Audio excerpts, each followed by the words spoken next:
So it finally happened. The whispers became rumors. The rumors became reports. And now the gloves are off. Rookie quarterback Shedeur Sanders has had enough.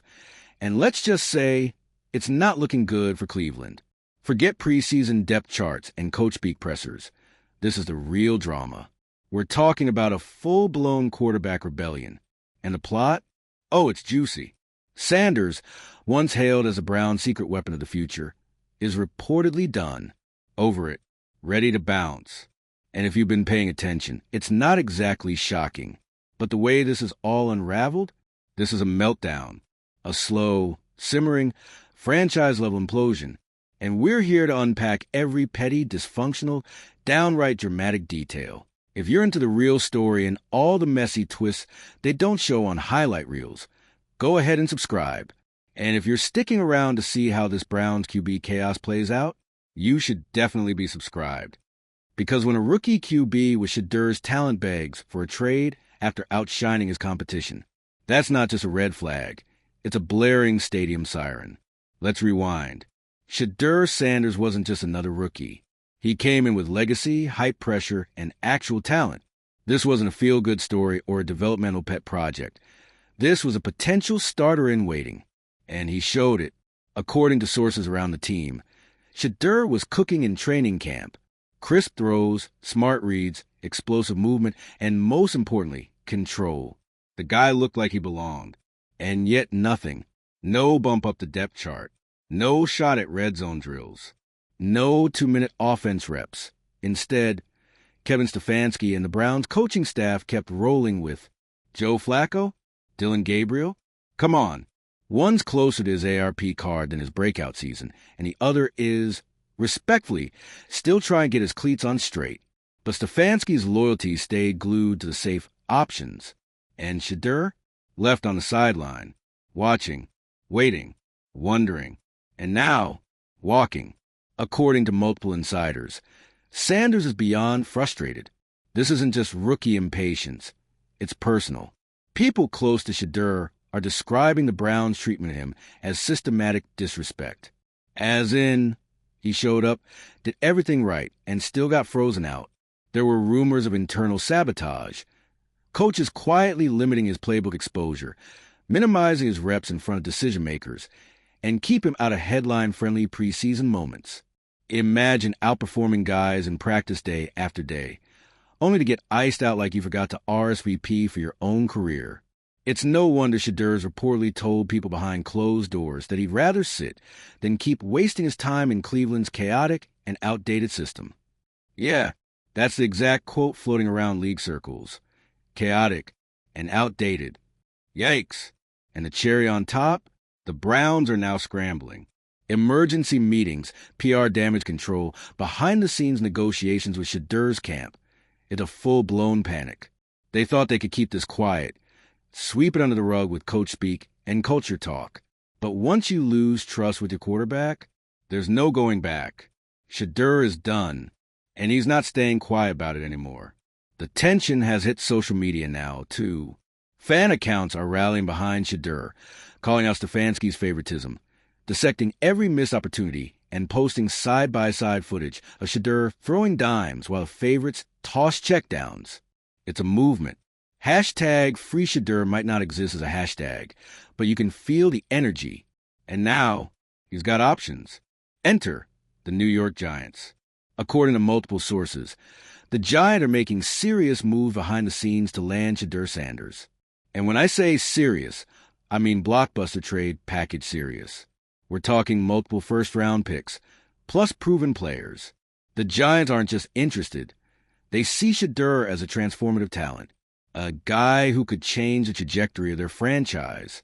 And you know what? They might be right. Because Shedeur in New York? That's a marketing dream, a football upgrade, and a narrative waiting to explode. And for Sanders himself, it's the system fit he's been waiting for. An offense that actually uses his mobility, his vision, his fire. A coaching staff ready to build around him, not hide behind clipboard carriers. And now imagine the drama if that trade goes through and the Giants face Cleveland later this season. Oh, yeah, that's happening. Can you picture it?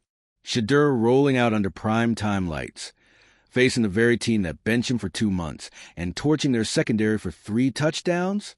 It would be poetic. And you know the media would eat it up. This is personal, they'd say. He's out for revenge, they'd tweet. And Stefanski? Left on the sideline, trying to explain how they let a generational talent walk out the door because they preferred a cultural fit in Joe Flacco. The irony? This whole thing could have been avoided. The Browns had Shedeur. They saw the talent. They knew what he could be. But instead of empowering him, they played politics. They favored familiarity over future, comfort over creativity. And now they're going to lose him. And let's talk about what this says about Cleveland as a franchise, because this isn't just a one-off misstep. It's part of a pattern. Quarterback mismanagement is practically an art form in this building. Draft busts, free agent flops, weird benchings, awkward rollouts. It's all there. And now, in 2025, when they could have had a future star in-house, they fumbled again. Sanders' departure, if it happens, will be more than just a trade. It'll be a referendum on the Browns' decision-making, their culture, their entire identity. Because when a rookie walks away from your team, not because of money or minutes, but because of mistrust, that's on you. And honestly, you can feel the locker room starting to crack. Reports say it's getting tense behind the scenes. Players are choosing sides. Veterans are frustrated. Younger guys are confused. The vibe is shifting from next man up to who's leaving next. And Stefanski, his job just got a lot more complicated. Because the one thing a coach can't afford is to lose the trust of his locker room. And when you have a guy like Shedeur, respected, talented, vocal, start speaking out, the ripple effect is immediate. Other rookies start questioning their roles. Players start looking at their reps, wondering if it's really about merit or just favoritism. It breeds doubt. And once that doubt sets in, the locker room culture that Stefanski loves to preach about, it's gone. So where does that leave Cleveland? They're at a crossroads. Again, they can try to salvage this. Throw Shedeur a bone. Make promises. Swear he's still part of the future. But let's be real, the damage is done. Shedeur's out mentally. And from the sound of it, physically too, as soon as the paperwork clears. And you know he's going to ball wherever he lands. The NFL loves a redemption arc, and Shedeur's setting one up perfectly. The rookie they didn't believe in. The quarterback they let slip away. All he has to do is perform, and given what we've seen so far, that part's basically guaranteed. Meanwhile, Cleveland will be left holding the bag. Another talented quarterback lost. Another season filled with what-ifs. Another generation of fans asking why this franchise can't seem to get it right. This isn't just a messy exit. It's a full-on symbol of dysfunction. So here's your moral of the story. Since every meltdown deserves a lesson, if you got a rising star on your hands, don't waste his time playing political games. Give him reps. Give him respect. Build around him. Because if you don't, someone else will. And when that happens, don't act surprised when he lights you up on national television and mouths, "This could have been you," into the camera. Make sure you drop your thoughts in the comments. Are the Browns blowing it again? Is Shedeur making the right call? And where you want to see him land next? Hit that subscribe button, because something tells me this story is far from over. The trade rumors are heating up. The tension in Cleveland is boiling. And the Shedeur-Sanders revenge arc? It's just getting started. Let's get brutally honest here. This is how franchises crumble. Not in some loud, fiery collapse. Not with stadium booing or a GM getting canned mid-season. No, the real implosions, they start in the quiet rooms, the subtle meetings, the cold shoulders, the "you're not ready yet" speeches delivered with a smile. And that's what happened with Shedeur-Sanders. He saw through it. All of it. You don't need to be a league veteran to recognize when you're being played, when you're being managed rather than coached, when the decisions aren't about performance, but politics, when the playbook isn't designed to develop you. It's built to sideline you. And honestly, that might be the most damning part of this whole thing. Because Shedeur-Sanders wasn't asking to be handed the keys to the franchise. He wasn't demanding QB1 before the ink on his rookie contract dried. He did the work. He showed up. He delivered. In training camp, in film study, In the locker room, by all accounts, he did everything right. But the Browns? They did what the Browns always seem to do. They outthought themselves, overcoached the situation, played scared, and in the process, they might have just alienated a player who could have rewritten the team's history. That's not being dramatic. That's just facts. And now, as trade talks heat up and the media spotlight get hotter, we're watching in real time as Cleveland goes from potential contender with a promising rookie to another team fumbling a generational talent because of ego, fear, and a lack of vision. Let's not pretend this is a new script. This isn't the first time a young quarterback got fed up with the system and asked out, but this time it's different. Because Shedeur wasn't just a long shot trying to make the roster. He was the guy, the one with buzz, the one with swagger, the one fans wanted to believe in. And Cleveland, they could have had a moment here, a true turning point. They had a quarterback with it, not just talent, but presence. He walked into the building and instantly made people pay attention. That's rare. That's not something you teach. And instead of harnessing that, the Browns' coaching staff tucked him into a corner and told him to be patient. For what? For Joe Flacco to mentor Dylan Gabriel into a checkdown machine? The NFL moves fast. You either develop your talent or you lose it. And right now, the Browns are losing. And can we just talk about the optics of all this? You have Shedeur, a quarterback with name recognition, national appeal, and growing fan support, basically begging for a chance to compete, and getting stonewalled by a coach who's putting trust in backups who've already hit their ceilings. That's not just frustrating. That's disrespectful. You're telling the guy who outperforms everyone in camp, who's shown command in the huddle and composure under pressure, that he's not ready because, what? He's not part of the old boys club? It's not just a football problem. It's a culture problem. And now that the story's out there, now that insiders are confirming what Shedeur has been feeling all along, the Browns can't just bury this. The media storm is building. The locker room's getting tense. And the fans? They're already choosing sides. Go scroll through any Browns forum, Reddit thread, or YouTube comment section right now, and you'll see it. People are angry, not just with potential trade. They're angry about the way this was handled. The silence, the misdirection, the obvious favoritism.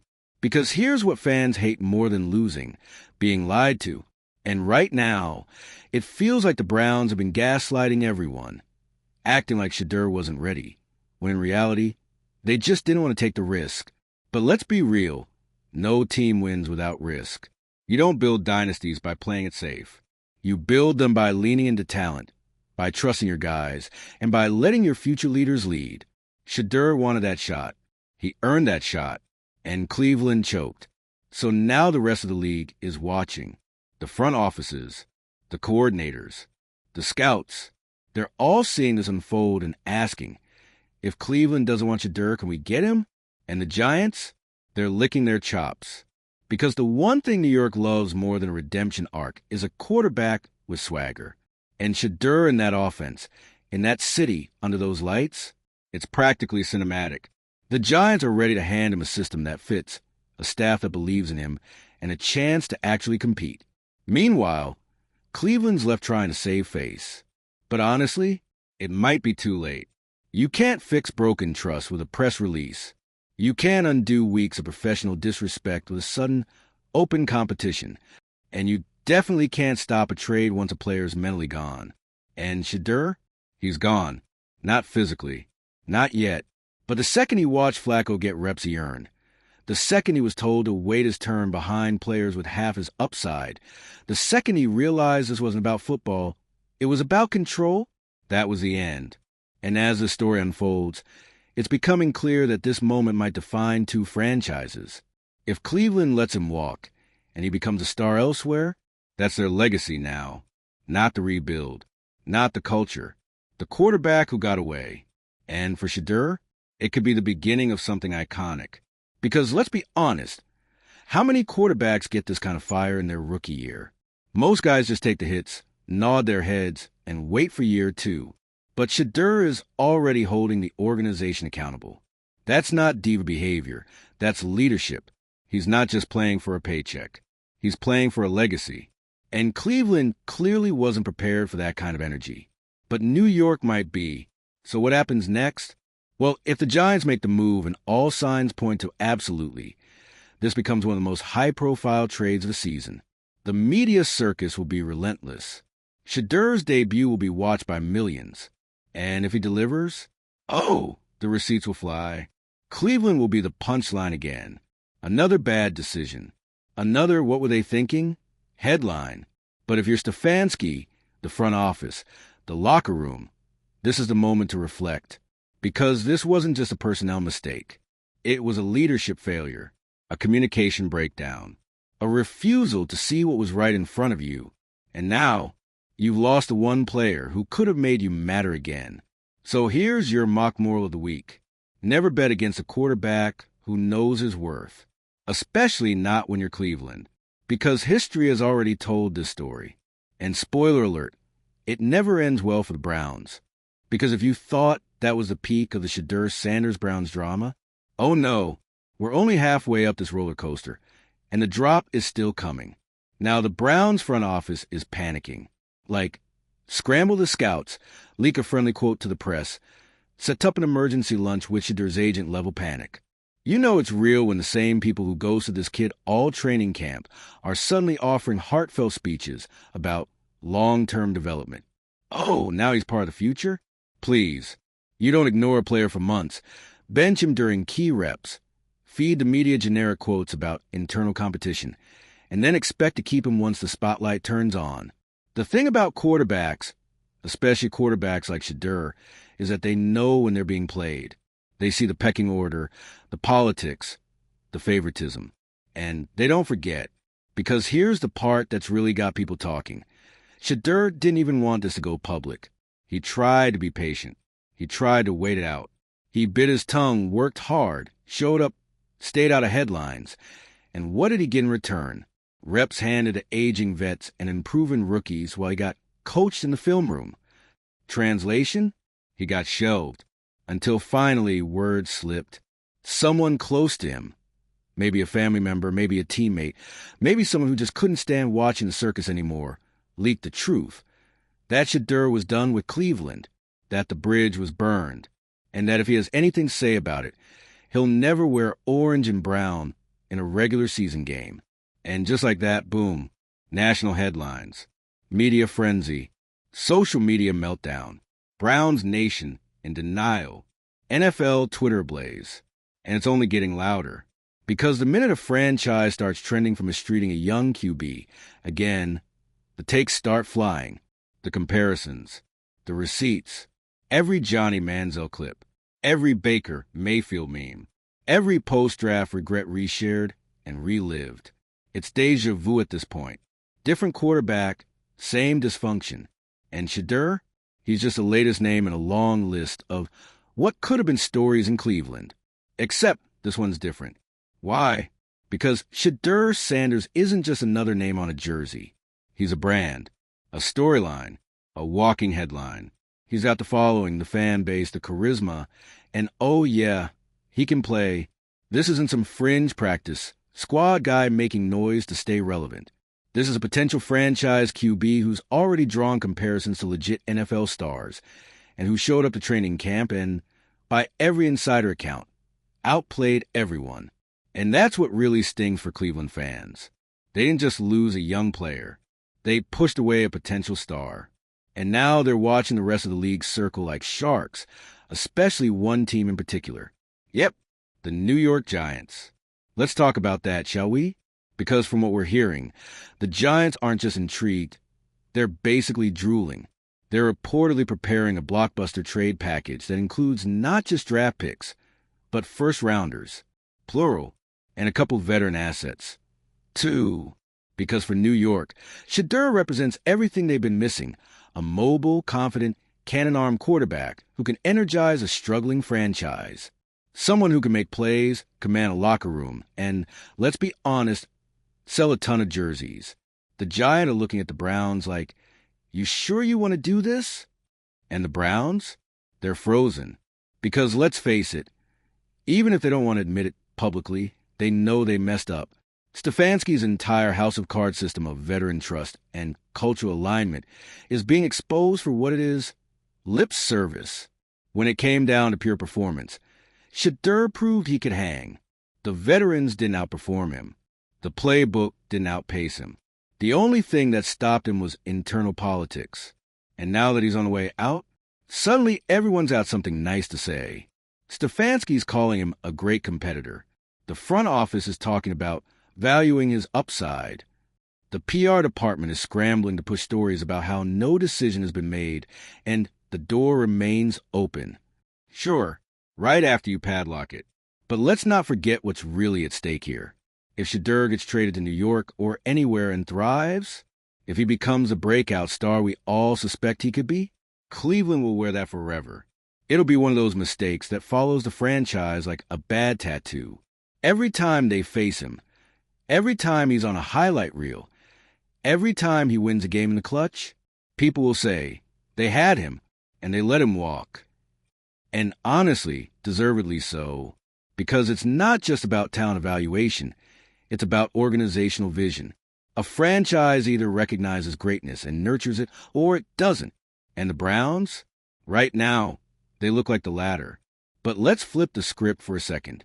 What happens if Shedeur stays? Let's say the trade falls through, Stefanski makes a miracle speech, and Shedeur agrees to stick it out. Do you honestly think that trust ever gets fully repaired? Do you think Shedeur suddenly forgets how he was treated? Do you think the locker room won't remember this entire saga when it's third and long, and the QB who wasn't even supposed to be here is getting all the reps? Nah, the damage is done. Even if he does stay, he'll be playing with one foot out the door. Every interaction will be loaded. Every sideline conversation will be watched. Every decision Stefanski makes will be second-guessed. And that's assuming he even gets the chance to play. Because let's be real, if the coaching staff was hesitant before, they'll be even more cautious now. They'll keep him on a tighter leash. They'll treat him like a PR problem instead of a potential solution, which is exactly why he's right to want out. Shedeur is not leaving because he's bitter. He's leaving because he knows what he's worth. And that's powerful. That's what leaders do. They don't sit around hoping the system figures itself out. They make moves. They demand better. And you know what? We love it. Because in an NFL where so many young players are told to wait their turn, it's refreshing to see a quarterback stand up and say, "No, I earned my turn." Now here's where the saga hits its poetic peak. Let's fast forward. Week 11, prime time. Giants versus Browns. Shedeur Sanders walks out under those lights, wearing blue and white, facing the team that sidelined him. Stefanski on the other sideline. Cleveland fans watching from home. And Shedeur? He throws for 280 yards, 3 touchdowns, and rushes for another. No celebration. No taunting. Just business. You can see it now, can't you? The post-game interview. The camera lights. The question, did this one feel personal? And Shedeur, calm as ever, smiles and says, "Nah, I'm just glad I finally got a real shot." Boom. Iconic. And the Browns? They'll go back to the drawing board. Again, still searching for that elusive franchise quarterback. Still wondering how they lost one, without even giving him a chance. So yeah, this isn't just another trade rumor. It's a reckoning. Because Shedeur Sanders isn't just walking away from Cleveland. He's walking into his prime, into his narrative, into his own power. And the Browns? They're left watching it all unfold, knowing they were the ones who let it happen.